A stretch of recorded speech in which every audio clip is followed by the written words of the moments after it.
வணக்கம். ஓம் நம சிவாய. எங்கள் வீட்டில் பூஜை ஸ்டார்ட் ஆயிடுச்சு. இப்போ இன்னைக்கு சிவராத்திரி பூஜைன்றதுனால காலையிலேருந்து எல்லாரும் விரதம் இருந்து பூஜை பண்ணிட்டு இருக்கோம். இப்போ நெய்வேத்தியமா சுவாமிக்கு என்ன நம்ம தரணும் இல்லையா, அதனால என்ன பண்ணிட்டு இருக்கோம்னா, இன்னைக்கு வெங்காயம்லாம் சேர்க்கக்கூடாது. யாரும் வெங்காயம் சேர்க்காத பொருள்களை தான் நம்ம கடவுளுக்கு கொடுக்கணும் பிரசாதமாக. அப்புறமா பச்சரிசியில் பண்ணின பலகாரங்கள் கொடுக்கலாம். அதனால் நாங்கள் இன்றைக்கி என்ன பண்ணுறோம்னா, சுவாமிக்கு நெய்வேத்தியமாக பச்சரிசி மாவுலேயே ஒரு வடைங்க. இது நம்ம உளுந்து வடை மாதிரி இருக்கும் டேஸ்ட்டு. ஆனால் இது உளுந்து வடை இல்லை, இது பச்சரிசி மாவில் வடை. இந்த வடை நல்லா இருக்கும். பச்சரிசி மாவில் பண்ணுறதுனால சுவாமிக்கு நெய்வேத்தியத்துக்கு கொடுக்கலாம்.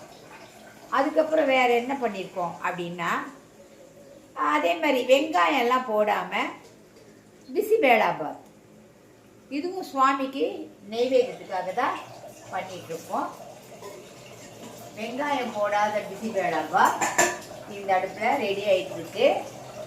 இந்த அடுப்பில் வெங்காயம் போடாத, உளுந்தம்பருப்பு போடாத பச்சரிசி மாவுலேயே பண்ணின வடை ரெடி ஆகிட்டுருக்கு. இதுதான் இன்றைக்கி நெய்வேத்தியம் சுவாமிக்கு தரணும். நீங்கள் எப்படிங்க பச்சரிசி மாவில் பண்ணால் வடை எப்படிமா வரும் அப்படின்னா, இதை பாருங்கள், பச்சரிசி மாவு தான், உளுந்து கிடையாது. இதுக்கு ரெசிபி யாருக்காவது வேணும்னா கேளுங்க, கமெண்டில் கேளுங்க, அம்மா உங்களுக்கு வீடியோ போடுறேன், சரிங்களா? இது பச்சரிசி மாவில் பண்ண வடை. இந்த வடையும் பிசிபேளாபாத்தும் தான் சுவாமியோட நெய்வேத்திய பொருட்கள், சரிங்களா? வாங்க எல்லாரும் சாமி கும்பிடலாம். சுவாமியை சிவபெருமானை வணங்கி அவனுடைய அருளை பெறலாம். எல்லாரும் வாங்க, சரியா?